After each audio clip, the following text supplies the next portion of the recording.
J'avoue être pas mal occupée en ce moment, mais je me suis dit que faire un ultime sujet pour vos révisions, ce serait pas mal avant l'examen qui arrive donc la semaine prochaine.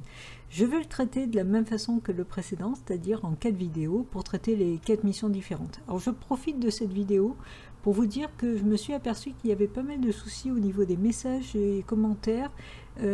J'ai réalisé que ça faisait plus d'un mois que je ne recevais plus les alertes sur les messages privés. Alors je suis désolée pour ceux qui m'avaient posté des messages en privé. Je n'y ai répondu que maintenant, mais il me semble que les réponses n'arrivent pas non plus. Donc c'est un peu bizarre et il y a aussi des conversations qui disparaissent. Enfin bref, donc si vous voyez que je ne réponds pas, c'est pas parce que je ne veux pas répondre, c'est parce qu'il y a eu un petit souci. Donc, revenons au sujet. Alors, ce sujet est tombé à Nouméa en novembre 2017.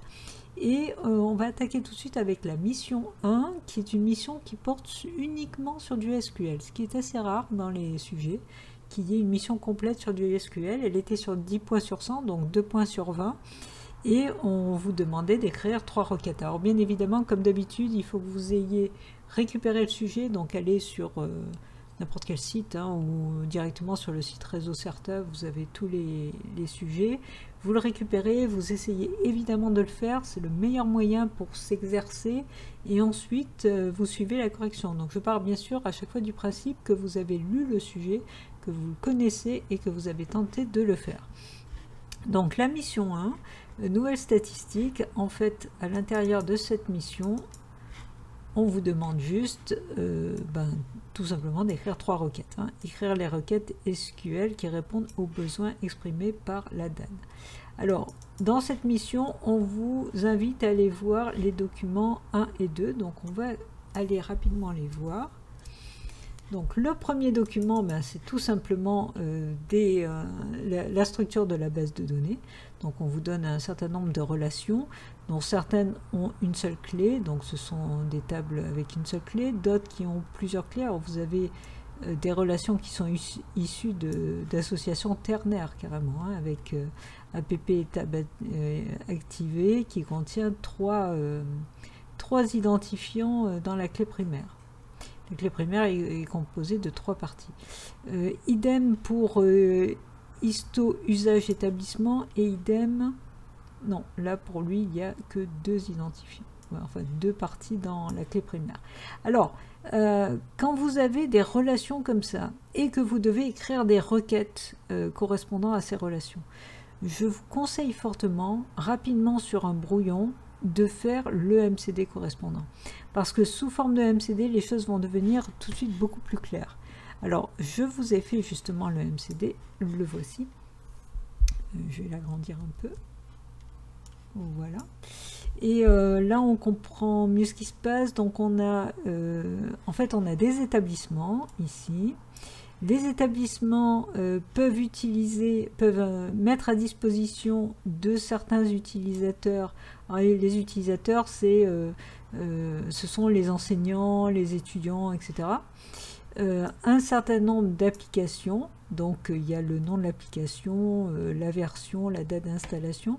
Et l'association ici, la ternaire, permet de savoir quelle application est installée dans quel établissement et pour quel type d'utilisateur. Et puis, vous avez les applications sont classées en catégories, les applications mail, etc. Enfin, on va voir justement les exemples qui sont donnés dans la deuxième annexe.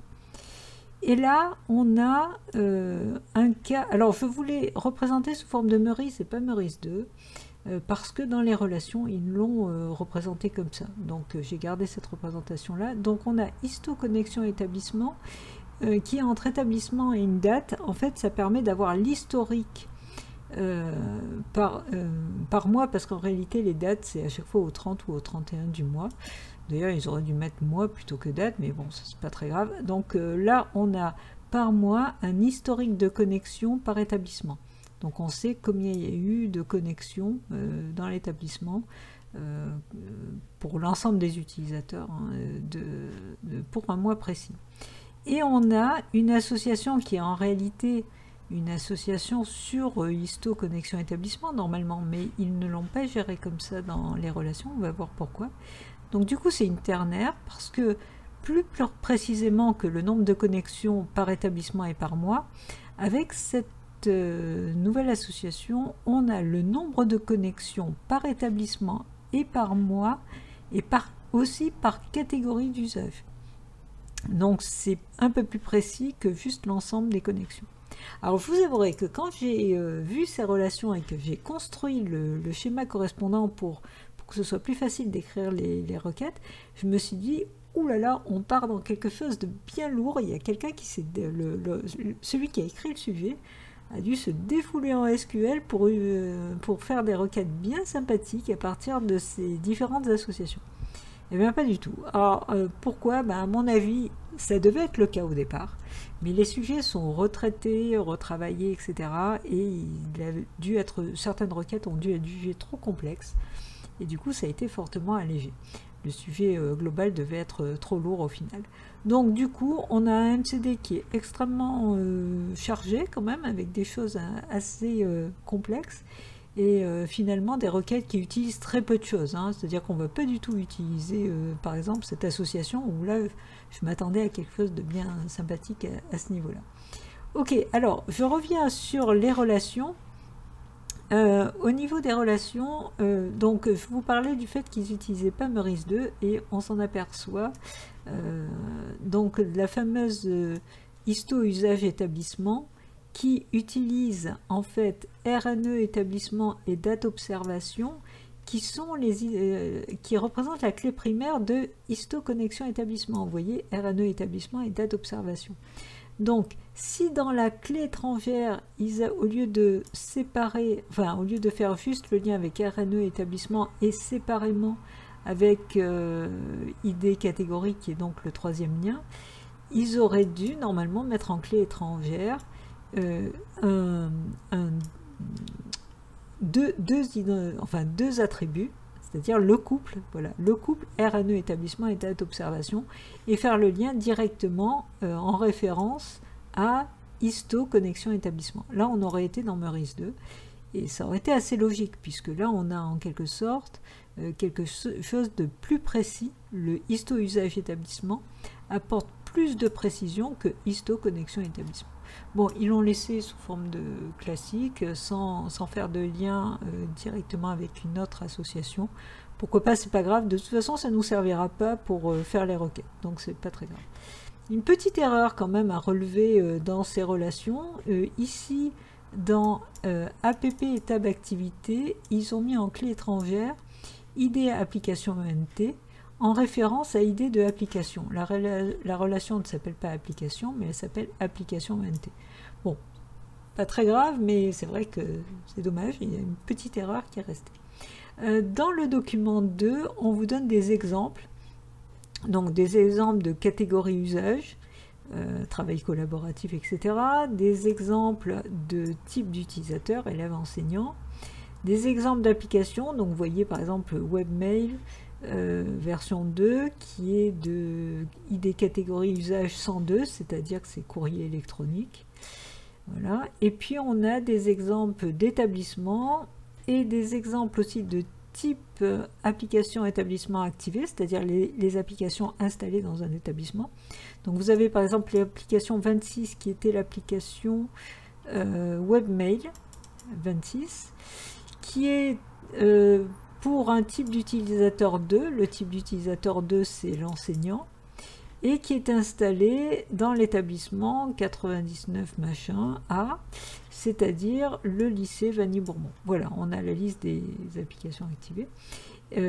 Et puis on a l'historique. Alors vous voyez qu'on a un historique qui utilise des dates à chaque fois au 30 ou au 31, le dernier jour du mois. Hein.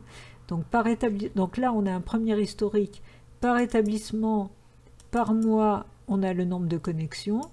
Et là, plus précisément, par établissement, par mois, mais aussi par catégorie d'usage. Donc la catégorie 101, c'est par exemple le travail collaboratif. Donc dans cet établissement, ce mois-là, en travail collaboratif, on a eu 2 connexions.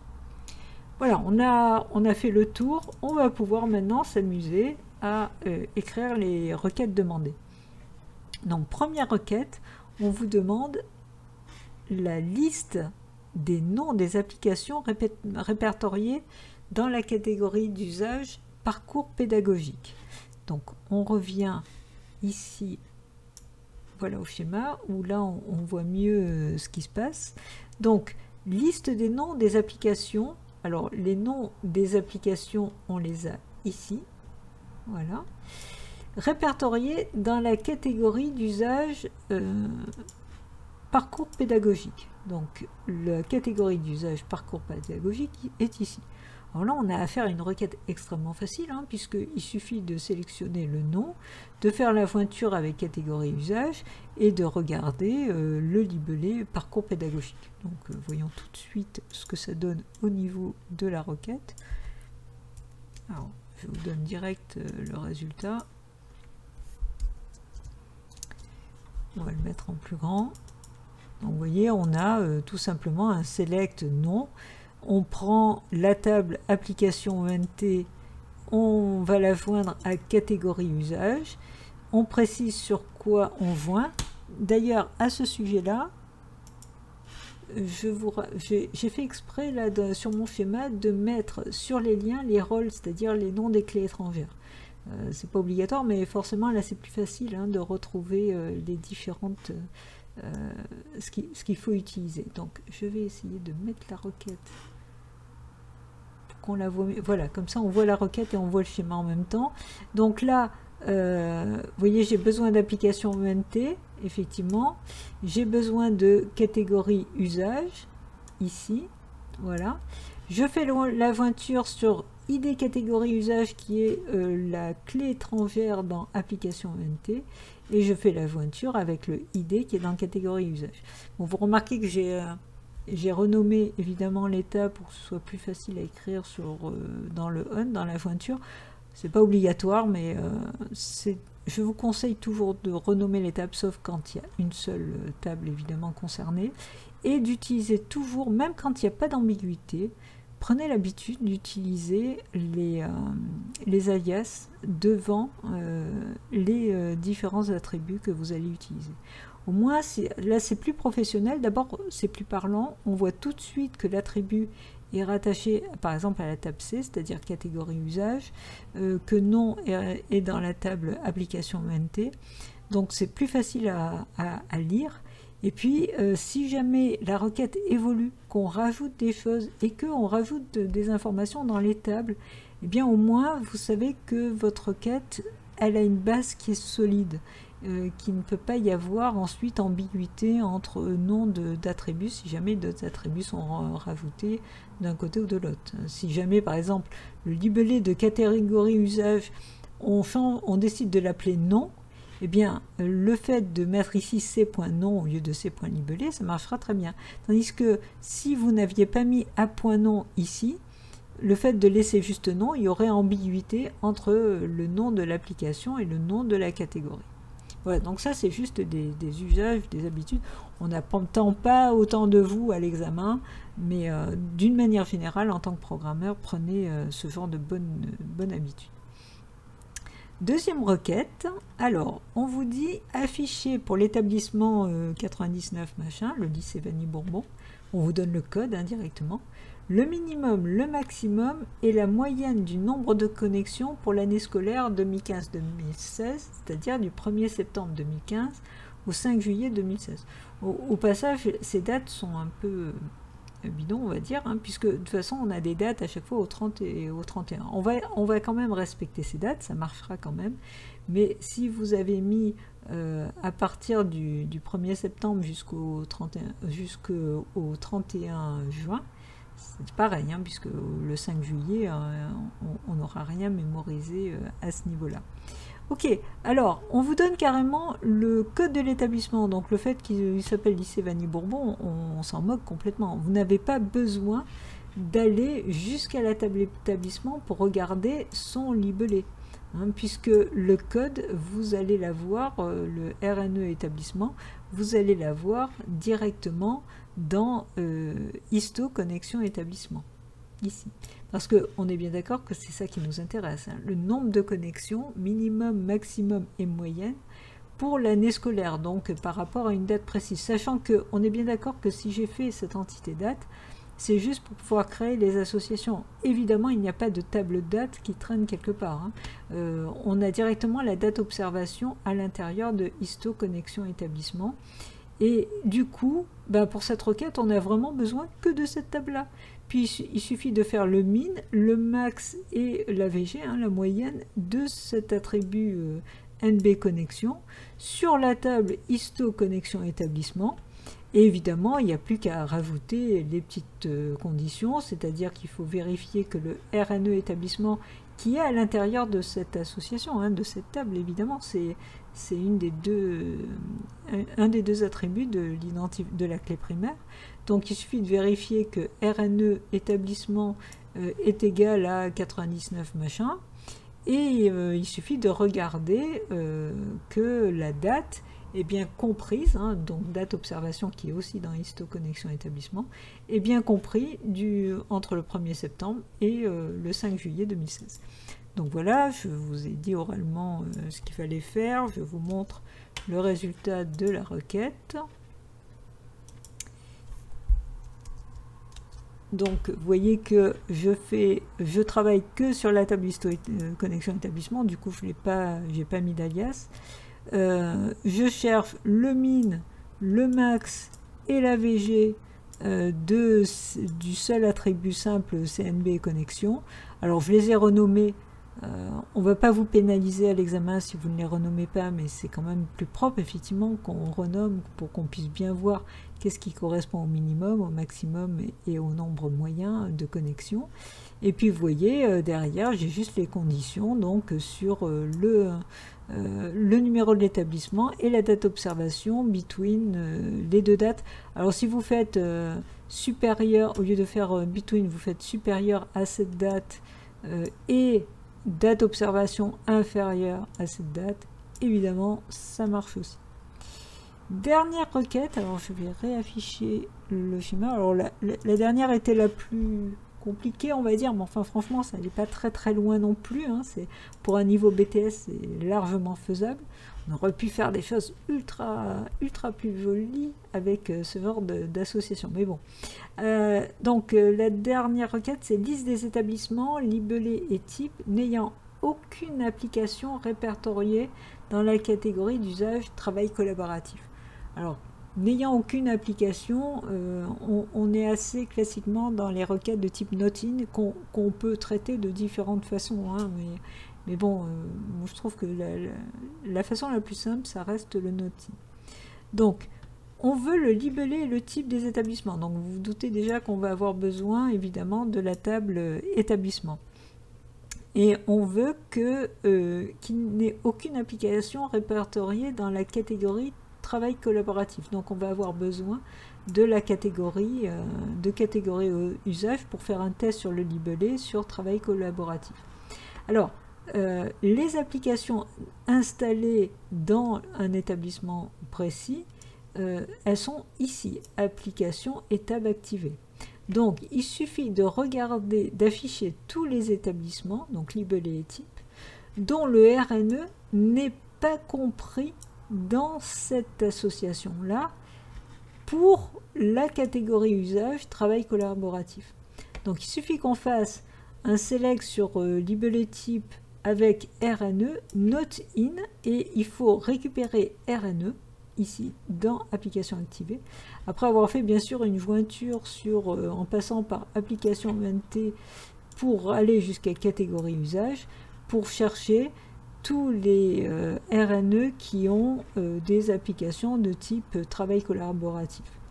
Donc on a une sous-requête à faire pour avoir les établissements qui ont ce type d'application. Voilà, donc là la requête elle est assez classique. Donc je vous la donne. Et on va rapidement la commenter. En fait, c'est ce que je vous ai dit oralement. Donc j'affiche, alors là vous voyez, j'ai pas mis d'alias parce que j'ai un from avec une seule table, donc j'ai établissement. Donc je vais chercher le libellé et le type de la table établissement. Quand le RNE n'est pas compris dans, il faut que j'aille chercher, alors je vais essayer de réafficher l'image. Alors, est-ce que je peux descendre un tout petit peu? Je réaffiche. Bon, c'est pas grave. Bon, décidément, je vais y arriver. Voilà. Alors, ce que je veux... Voilà, je vais y arriver. C'est bon. Donc, ce que je veux, c'est... Je sélectionne. Alors, pourquoi distinct? C'est parce que je me doute que dans app état d'activité, si je sélectionne des RNE, vous vous doutez bien que je vais avoir plusieurs fois le même, hein, puisqu'il y a plusieurs applications qui sont installées dans un même établissement.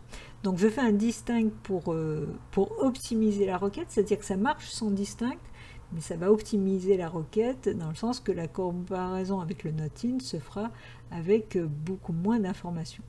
Donc je récupère les RNE établissements qui sont dans from, vous voyez, app étape activée. Donc je récupère ces RNE là. Mais attention, je suis obligé de faire une jointure avec application ENT, donc d'où le join avec application ENT que j'ai renommé en AE. J'ai pris à chaque fois les premières lettres majuscules pour les alias. C'est souvent comme ça qu'on fait, hein. Ça permet de plus facilement repérer les différentes tables, sachant que là, vous voyez, les deux commençaient par A, donc vous ne pouvez pas les renommer en A. Donc ensuite, je fais ma jointure avec AEA sur ID établissement et ID application ENT, c'est donc la clé étrangère qui est ici, avec le ID de AE, donc le ID qui est ici. Puis, je suis obligé de joindre aussi avec catégorie usage, d'où la jointure catégorie usage, où la jointure se fait cette fois-ci par rapport à la clé étrangère ID catégorie usage qui est dans application ENT, d'où le AE ID catégorie usage, et qui se fait ensuite avec le ID de catégorie usage, donc le cu.id. Une fois que j'ai fait toutes ces jointures, j'ai plus qu'à faire un test sur le libellé qui est dans catégorie usage pour récupérer uniquement le travail collaboratif. Et à partir de là, donc j'ai bien au final dans mon select uniquement les RNE qui sont donc dans app active, étape activée, uniquement les RNE qui ont des applications de type travail collaboratif. Et en faisant mon not-in, j'ai bien les établissements qui n'ont pas de ce type d'application installée. Voilà, c'était tout pour cette mission. Je vous présenterai la mission de demain. Donc je vous dis bon courage pour les révisions. Faites le mieux que vous pouvez, révisez à fond, il n'y a plus que quelques jours. Et donc je vous dis à demain pour la suite.